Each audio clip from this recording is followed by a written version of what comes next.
Hi, my name is Selema Mabena Masakela. I'll say it for you one more time.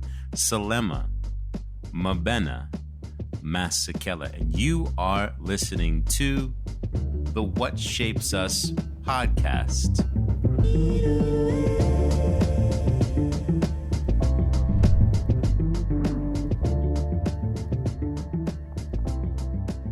Welcome to another episode of the What Shapes Us podcast, where I like to talk to dynamic individuals about the incidents and accidents that shape us into who we are.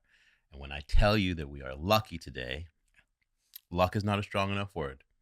This woman is a Renaissance woman. We hear about Renaissance men all the time, but this woman is a Renaissance woman. She literally has done and continues to do all of the things. Professional athlete, supermodel. She's one of the most relentlessly curious people that I know. And I'm really, really proud to call her a friend. Please welcome to the show, the one and only Gabby Reece. Do you want to know something? Yes. First of all, thank you You're welcome for having me. Thank you for making the trip. I told you I aim at the people. Wherever the place is, it's secondary.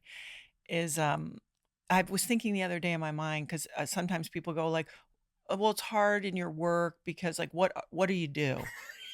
Right? Like, are you into training? Were you an ex-athlete? Are you Laird's wife? Are you the food, whatever? Right. And I thought to myself, and it's the first time it ever occurred to me, literally 2 days ago, probably in the shower, everything happens, all the thoughts happen in the shower, was, why can't I just be a Renaissance woman? Is that too bold to try to say that? In a way, I'm not shooting for that, but that's maybe just the way it worked out. Yeah. So when you said that, I really appreciate that. I swear I wasn't there in the shower, No, but that's how I've always seen you. but I really, That makes me happy. you know why? You know why? Because when you do lifestyle sports, oftentimes what is requested to make your life maybe with a little bit more buoyancy is to be a lot of different things. Mm. Yeah, like people ask me all the time, like, what do you do? Mm-hmm. I'm like, well, primarily I'm a storyteller, but 1 minute it's skateboarding, the next it's snowboarding, then it's surfing. But I'm also interested in sports and lifestyle and culture. And I write, I direct, sometimes I act. And I've kind of allowed myself to think of myself as a modern day Renaissance man, not because I think it's elevates me, but it actually allows me to be not an expert in anything, which it's very easy. I envy people who are kind of singular sometimes because they just know they have to show up and do one thing. And they enjoy the box. You, I think, like myself, are so deeply allergic to confinement that it ends up being a bit of a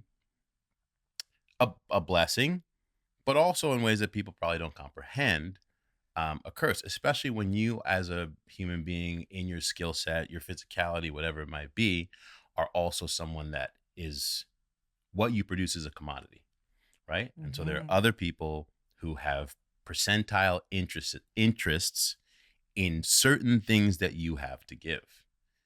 And I'm sure at different points in your career, there have been people who've been like, what are you doing over here? We need you to do more of, please just do this, because this also makes us money. Yeah. Well, and it's interesting. I call it painting yourself in the corner. I thought about this in my early 20s when I was doing MTV. Is I thought, okay, well, if I'm so worried about the presentation, so how I look or whatever, that I would then be restricting myself into this corner that then I would have to stay, which would mean like, oh, you're supposed to act or look or be a certain way. And I thought, what if you just tried your best to show up in that space and do that job as well as you could, but as yourself? And I sort of always felt like that was the best way to go, because at least at the end of the day, because you're already navigating imposter syndrome and all these things, I would think, okay, no, but that's still me. Like, I recognize that part of me in that role. And maybe that for me was the beginning of what success would be. Hmm. That's a that's a bold choice to choose you at that time. Yeah, but the blessing is that I was raised in a way that, I wasn't really told I had to be a certain way or a certain person, and so I was really allowed, which I think most of us would do, that discovery of, like, "Well, what do I wanna lean into, and what do I really like, and what is my feeling on that, or could I try that even though I've never done it? Do I think I could do that?" So I think in a way, it was really the good fortune of having sort of a loosey goosey upbringing. What what about your upbringing allowed that? Because I imagine, just from a stature standpoint, at a certain point, you grow to a height Mhm. where everyone's telling you all the things that you can and should be doing, in which your just your height alone is going to trust us. This is going to take you in these places. You don't have to worry about anything else.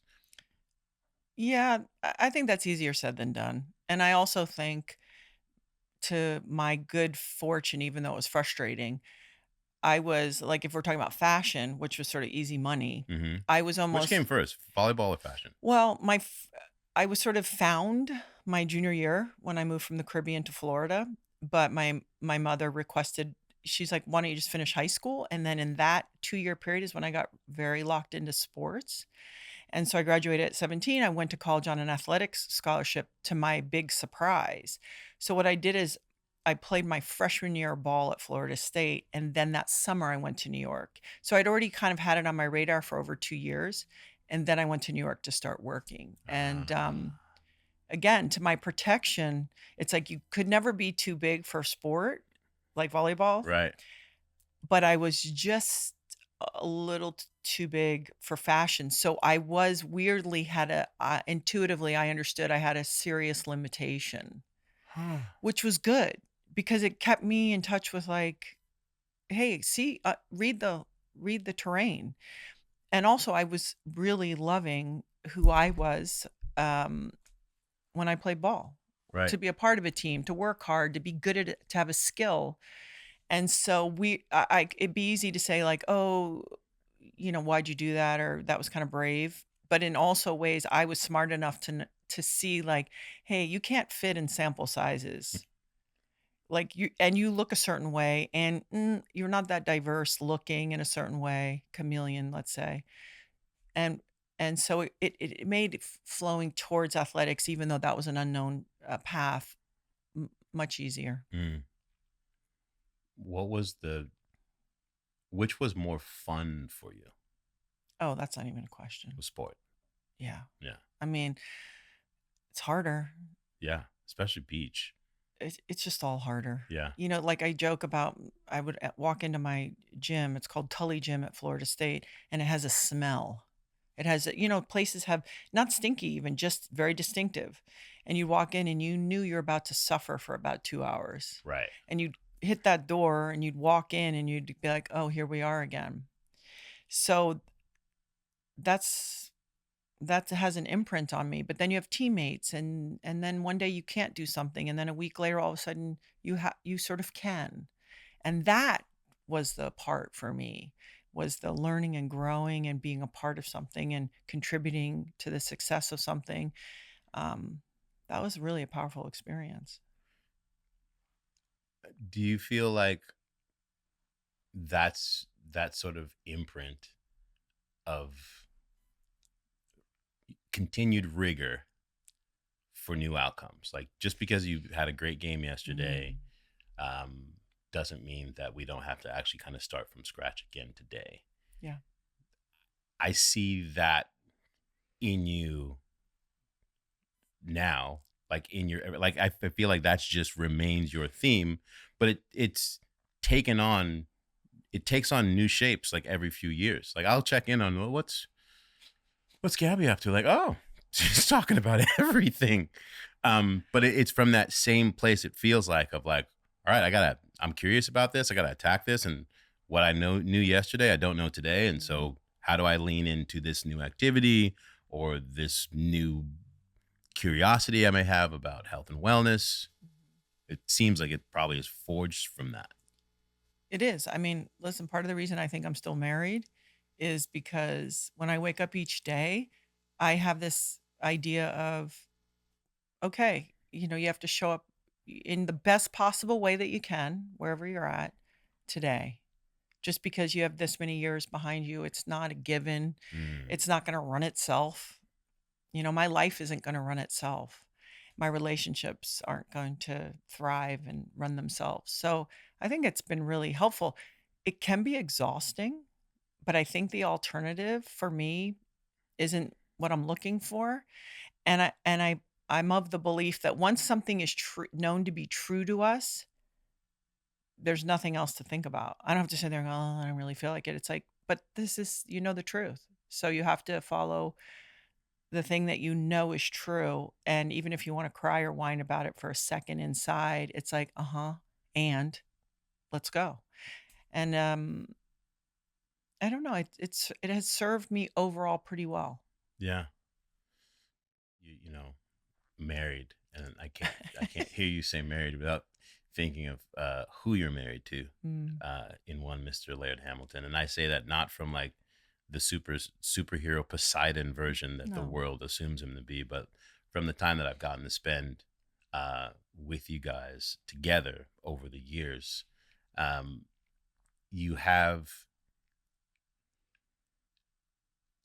I look at you guys as a couple, and I've said this to you before, and you're always like, Selema, it's not perfect. And I don't say it because it is perfect. I think it's because it is imperfect. You have an aspirational relationship in that it's rough, it's smooth, Mhm. uh, it's wavy light winds. Sometimes it's stormy, but like you guys continue to show up in a way that acknowledges all of that, and in turn also you use your relationship to build larger community amongst others, and it's one of the coolest things that I've gotten to witness in a couple. Laird and I last week celebrated our 27th wedding anniversary, and we got married on the same day we met 2 years later. So 29 years together. So I've been with Laird longer than half my life, Right. right? And what I will say is that a lot of times we're given gifts, and sometimes they show up as people. And for whatever reason, I feel that Laird and I are meeting our opportunity to be together. Both of us, it maybe took a few years. I always joke we had to almost get divorced 2 times. You got to do it. I mean, come on, you got to do it. You can't just You haven't be, been to the edge of the cliff? Are you even really together? yeah, I'm like hanging off the side and Laird's hanging further below and he's like, "Are we done with this?" And I'm like, "Okay." Um so I would like to think I'm that smart. I'm not. Maybe I was smart enough once I kind of caught draft of how it was working Mm, uh to show up and try to work within it, but certainly meeting him and crossing paths with him felt really like a gift. Um, but but I think also when you say all those other things about how I seem to pursue, I think they're also reinforced because I get to live with Laird. mm. Because Laird on his own is probably going to do that at a pretty intense level. He just is. I think I bring something else to his life for it to be maybe in a positive direction for him versus like a crusty barnacle kind of way for him, his way. And certainly our family. But his energy and his go forward and his orientation, whether people realize it or not, you have to know Laird to really know this, is oriented towards good and truth. And sometimes the delivery is kind of rough, but if you really just pay attention to the source, um, Laird is a really interesting and solid human being. Like, it isn't work for him to be truthful. It isn't work for him to say, "Oh, you need help?" He wouldn't even need to ask, Yeah, right? He would just get there. yeah, So there's some things that also have looped back that I've gotten to benefit from that have reinforced some of my own beliefs that maybe if I didn't have a teammate like that, I don't know that I would have had the courage on my own just to be like, I'm going to pursue it this way. I like that. Teammate.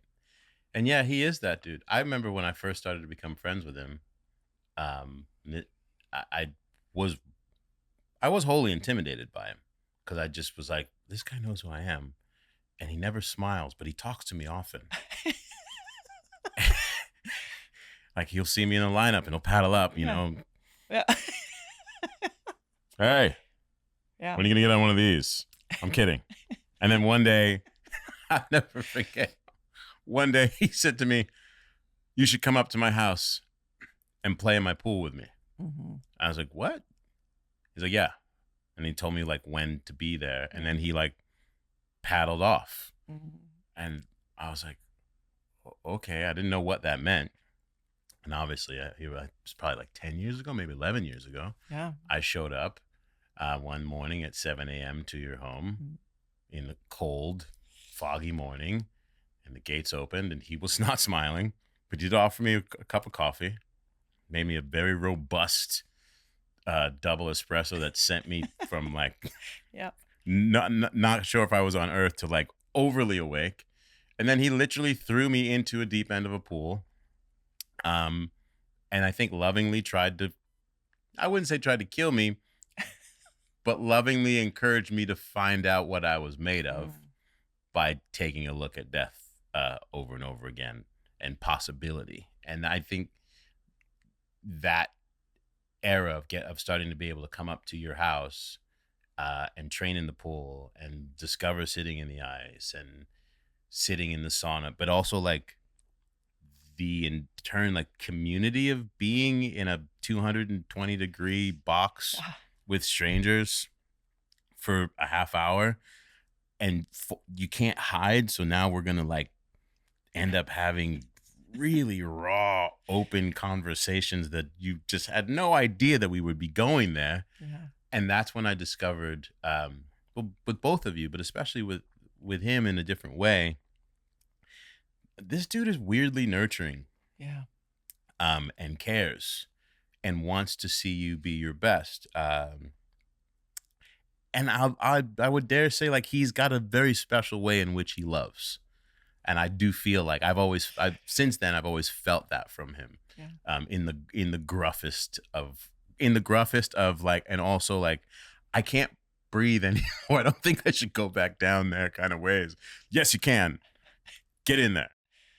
Yeah. Well, he also maybe saw something that you didn't, so he knew you were okay. Because you have to also know, and I think you do know this, in a different way, Laird is one of the safest people there is. Yes, he's not trying to kill you. That's why I pulled that part. Well, and meaning in everything, right? Like when we were a lot younger, I used to watch Jackass when it came out, and I would laugh, and he wouldn't. He was fully and wholly offended by what Jackass was representing, because he's like, do you know how easy it is to be hurt? Right. Do you know how easy it is for things to go wrong? He was not amused at all. Right. And so it's the other side, which is the most diligent and safe, calculated risk person. Yeah. Some of his capacity is quite wide, but especially when it comes to another person. So it is interesting. And I think we're taught that love comes in this sort of velvet glove, soft, like I love you. And he does have that, I think, especially for all the women in his life, because we have 3 daughters and myself. And I think with his friends, it's weird. In certain ways, Laird's not what you would call a bro. Like he's not going to really hang out unless you're going to ride up a mountain or go out to sea or be on the bottom of the pool. Yes. But he'll like give you himself. Yes. But yeah, it is an interesting language for sure. And it's Hawaii. It's Hawaii. It's like a different kind of direct way of existing all the time. All the time. All the time. Yeah, it's not like, oh, we'll just do this for a season. No, but it's not like only during training. It's just kind of all the time. I'm like, here we go. It's great. Well, you complement each other so well in that space.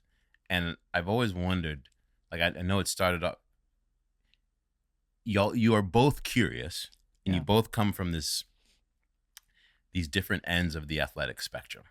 Yeah, I'm very much a team player, Right. a team sport. And Laird, listen, elements of surfing have a team, especially, tow or foil, because Safety. yeah. But you're talking about a person who's like, and then let's add an element. So I also think a tennis player is very different still from a surfer.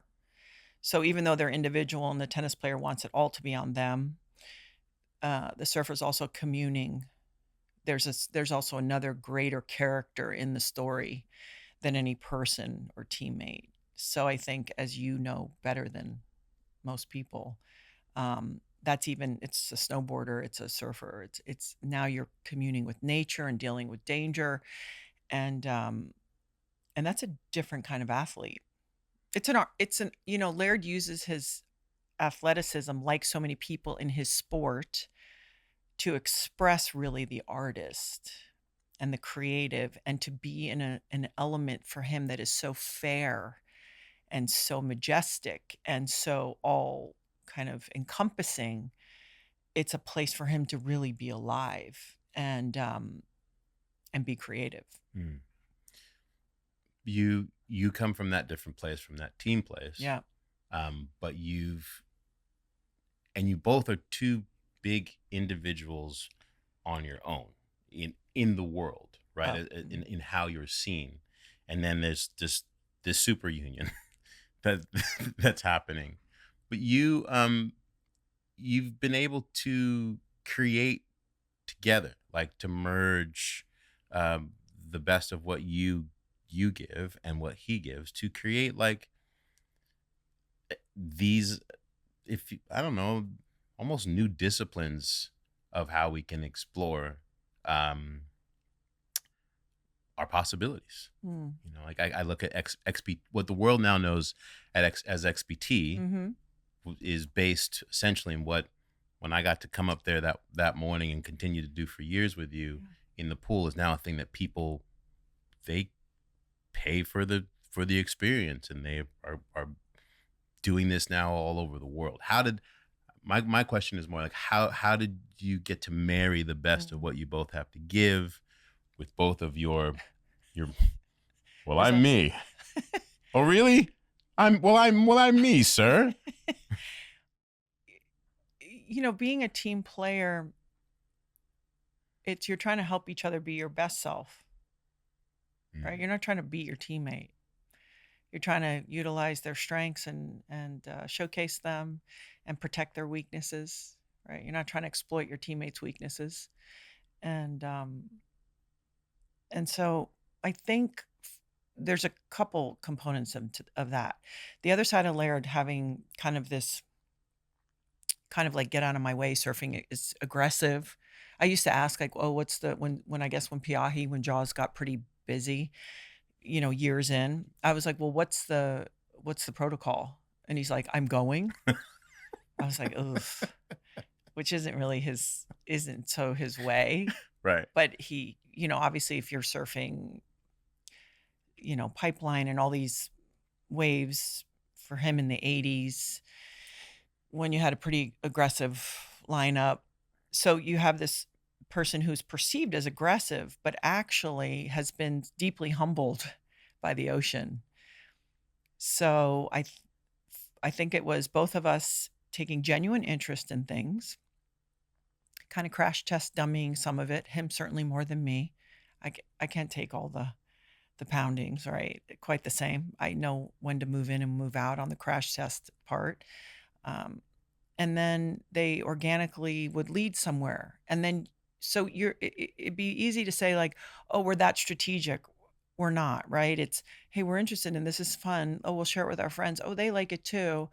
And then actually having an outside friend say, why don't you share this with people? Nobody wants to do this, And my friend Jen, who is the only, like I've been friends with Jen for 30 years. I trust her. And she's like, I'm going to organize an event. And lo and behold, XPT started. So I think it comes from the idea of, oh, we like it. You want to try? We're feeling good. How do you feel? Yeah. And doing that for a few years and then saying it might be worth pursuing. Right. And everybody bringing their strengths. Because I think when you're growth and life and expansion all comes from cooperation. It does not come from competition. Mm. And so competition is something that we do to occupy ourselves or mask something. And I've, and weirdly, like, I'm not competitive in any other way except if we got onto a court and you said the goal is to beat them. Right. Okay. That's when Then it becomes, that's the mission. Right. But then once we get off the court, if you want to walk in front of me or go first or you make it up the hill before me, I really don't care. So that works well Right. when you're in a cooperation. Right. But you go, hey, here's the mission. So now let's say we're in a business or we're in a thing. It's to grow the business. It's to, protect the business, protect the whatever, the integrity of the content or the ingredients or whatever it is. Oh, okay. Now that's what's on the line. I'm good at that. So I think it was just a natural kind of flow for our personalities. And Laird is the most cooperative, unless you want to compete with him. And then it's like I always joke he's so competitive. Maybe that's why he didn't compete at surfing. Because it was like, I don't want to beat you. I want to ride that. Right. And that interests me way more. And you never saw a worse loser in your life than Laird. It's awful. It's like, for real. Yeah. I really like that that deeper look at the idea of cooperation. And I imagine when people invite you to come to speak at a corporate level, that must be like it's not the first thing that is taught in business or is in the hiring manual when people are trying to build things. And so that's like a very simple, peaceful, but very disruptive concept of like, no, actually it's just about cooperation. Yeah, it is. It's interesting. Rich Davini wrote a book about attributes versus skills. He's a military guy. And he's like, I can teach you to shoot a gun. I can't teach you to be resilient or have a sense of humor when everything goes to hell, whatever natural attributes you have. And what he talked about was leadership. And, everybody wants to be a badass and everybody wants to be an alpha and a leader. And when you really get down to what leaders are typically is, first of all, you can't call yourself the leader. Now, if you say to me, hey, Gabby, you're in charge of this whole space to keep it organized and clean, then I am in charge of this space. But I'm not going to be like, I'm the leader of this space. Now, if you're leading a group of people, the people who are allowing you to do this can go, oh, there's our leader. They're the only ones. So what does a leader do? They're 100% accountable. They can make a decision, even if they're wrong. They can, because they're accountable, say, I got it wrong. Everybody, we're going to go this way, even though I thought we were going that way. And their other job is to create an environment for everybody in the situation to be their best. What does that look like? And so even at the top, what people would think is a competitive environment, the top person, usually the nightmare is the guy in second, right? You ever try to work with people? The boss is cool. It's the guy under the boss who's like trying to gain control or block or manipulate. The boss is simply trying to create a productive, hopefully great culture, whatever, how do I? Most of the time, yeah. Yep. If they're probably pretty good at what they do. Yeah. So for me, I am really interested in like really the idea of winning. The real idea of winning. And that means you win too. That means we both win. That means we all win. And so I think it's super short-sighted if you don't understand about cooperation. I was thinking about this morning and I said, I have to ask Gabby about this. Okay.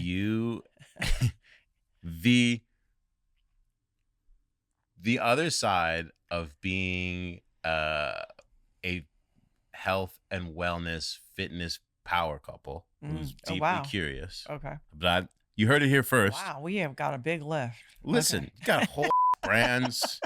You got like a way of moving and XBT. There's the Laird brand and all the other things. You're out here getting people moving. Listen, you're a health and wellness fitness outside, be curious about life power couple.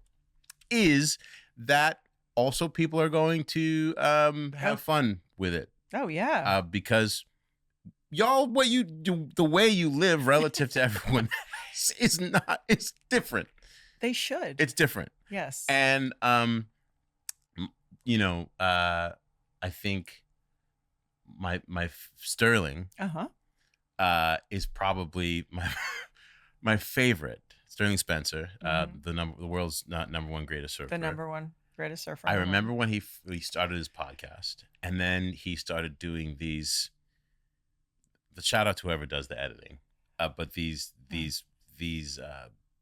very interesting sort of clip arts of explaining something that you and Laird are doing, and he's got this imaginative imagination where he's talking about scenarios of you guys getting ready to do a thing, smelling chocolate and eating broccoli. Wasn't that the best? A blonde lady who's like sniffing the candy bar and eating the broccoli, and he's like, Gabby has a new diet, and then Laird sweating and kind of watering all the broccoli and with the Laird superfood. Absolutely, I'm highly offended. And so when I first started seeing it, I was like, all right, I wonder how they take this, because and then I saw you comment. Did you think, what did you think? What was your instinct? I knew for sure that you were laughing. I wasn't sure about Laird at first. Yeah, I was like, I hope Laird's laughing. I hope he knows that this is the highest order of compliment. It's amazing that could be. But then yeah, I saw that the confirmation was incredibly. I didn't get to listen to the whole thing, but I listened to probably like a half hour of it. Incredible, rich, warm conversation between you and Sterling Spencer, where he talks about what he went through with his brain injury. And I just thought, like, this is the most beautiful, full circle, like, love fest of how we should be able to engage with each other. And I just was curious how that came about with you and Sterling. And because it is that he does basically what he does is tributes to you guys, comedic tributes. They're really funny, and if I'm smart enough, which hopefully I have moments of it, I was like, oh, this is total marketing for Laird Superfood. Yes, and he might be building his number off of Kelly's white wetsuit, right? And Laird, right? Smart guy, exactly. His whole thing is, and it's also harmless, right? So, first of all, I run or look after mine and Laird's social media. Laird does not go on social media. We're all aware. Or maybe I am. He's down the road. He can't. Like, if you showed it to him, he looks at it and it's kind of like, yeah, okay. It's so strange to him, the whole thing. So when I first saw it, I was like, oh, that's funny. And you have to realize nobody's more protective of Laird than me. Right. Like there's other situations I could tell you about where I didn't take it well. Right. Because it wasn't true and it wasn't done in the spirit. Taking the piss out of somebody, you better have a sense of humor. And so when I'd see it, I would just have fun then and like answer as Laird or like, yeah, come over, or like, just try to have fun, with him back. Right. But then of course I knew a little bit of his story, and I thought there's a discussion to be had, and just to have fun and also to highlight somebody who has gone through something very significant, who has built themselves back up out of something and also lost a lot because of that. And for him to have a sense of humor and his humanity, I was like, this is what it's about. Absolutely. And I'm always tickled to see what else, comes up. When I went to interview him, though, I had Laird sitting there first. I wasn't on the screen. I wasn't on the Zoom or the Riverside or whatever, because he's in Florida, right? So I wasn't there. I had Laird be on the host, Yeah. And he was like, oh, hey, Laird. And there's Laird, like, no t-shirt, probably thinking, well, who the hell, why is Gabby having me sit here? Because half the time Laird is like really doing his thing.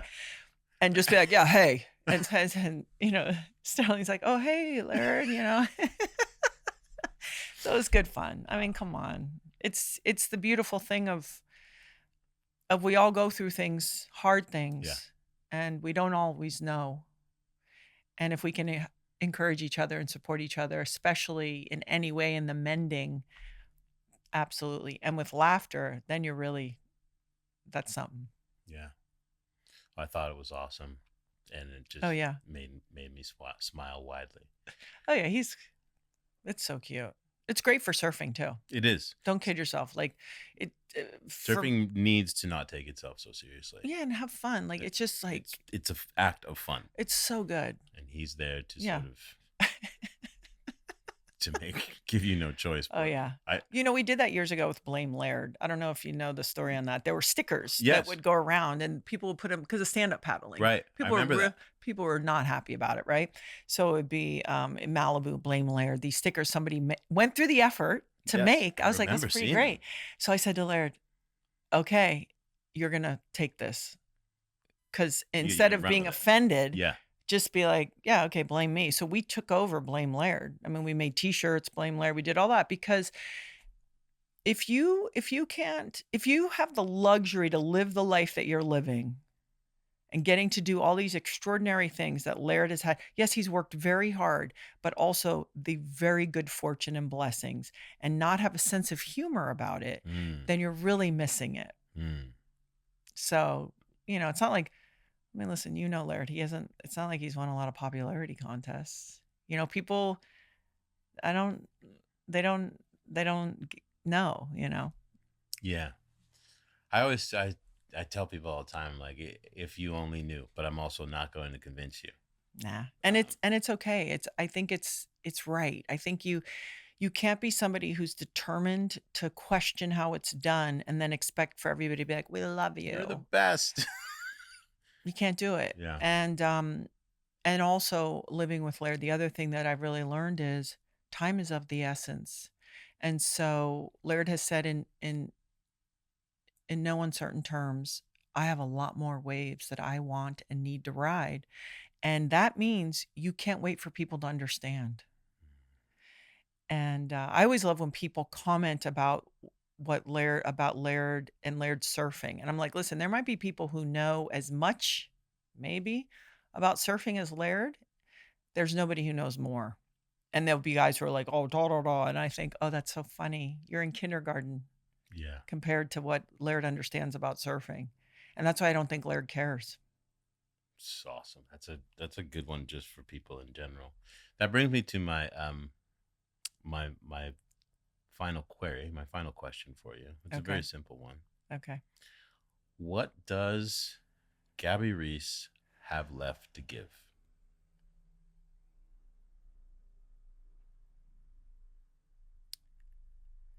It's a great question. I think in moving in the vein that I've always tried to move in, I'll keep putting out who I am and offer the patterns that I see through my experiences and hopefully be an energy that is supportive of people exploring their own best selves.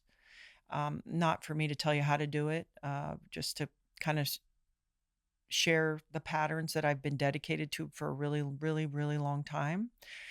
And whatever people need from me, they'll take that because I can't dictate what they need. Like I've said this before where I could go and play in a volleyball match and play my heart out and you could be there and then I could come off the court, win or lose, and there would be somebody there who just wants me to sign a picture where I looked pretty. That's what they wanted and needed from me. I go through this with my daughters. My girls are very smart, and I was talking to one of them about she's a pretty girl, and she wants to be taken serious for her intelligence. And I remember feeling like that when I was 18 and 19 because I used to buy suits. It's like, no, look, I'm a serious thinking person. I have other thoughts. It's not just about this. And I realized we can only live and people will take what it is based on their filter and what they need from you in that moment. And the only thing that's left for me is now that my kids are bigger, my youngest is a senior in high school, I definitely am going to be putting more gas on my own personal professional fire. I've put my family and my partnership and it's what I wanted to do. And now I'm sort of ready to kind of harness some of that back for myself and and contribute as a woman who's at this stage in life. Now, having said that, I have plenty of people in my work life that are like, oh, you should like, it's like, menopause, like this. And I'm like, okay, listen, I can talk about it. It's not that sexy to me though. Like, I'd rather talk about some form of pursuit and performance while managing the things. And yes, and the other thing is my space of, let's say, self-care wellness is dominated by men, right? You have a few women that poke through. You have like Stacey Sims, you have Gabrielle Lyons, you have, of course, Dr. Rhonda Patrick, and these are like really official doctor, but there's sort of no civilians, which I am more like a householder, even though whatever, I was a professional athlete, that sort of says, yes, okay, but here's the experience from a woman's filter, not making it female oriented, but like if you're managing kids, work, relationships, oh yeah, how do you have time? Because a lot of the space is by males who, that's just a different experience. Right. So I think for me, I there's a part of me that would like to also contribute more to that space, because I think it's more about even what hardworking men go through, that they don't have time. I think my experience would be more similar to them than a guy who's like, here's the 50 things. It's like, come on now. Have you ever, and no offense, a lot of these people, it's like, have you ever been sleep deprived for like 3 years because you had a newborn? Most of them haven't. I have not. Right. So, and it's great. It doesn't mean if it's you just ask me like what my number one night terror yeah. is what you just yeah, of course. And but the whole thing is, it's also encouraging people like during that time of your life, you might do 7-minute workouts. Right. And that's great. Right.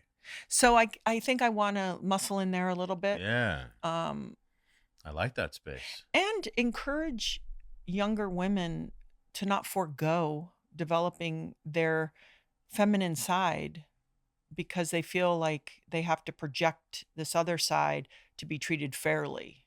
You don't.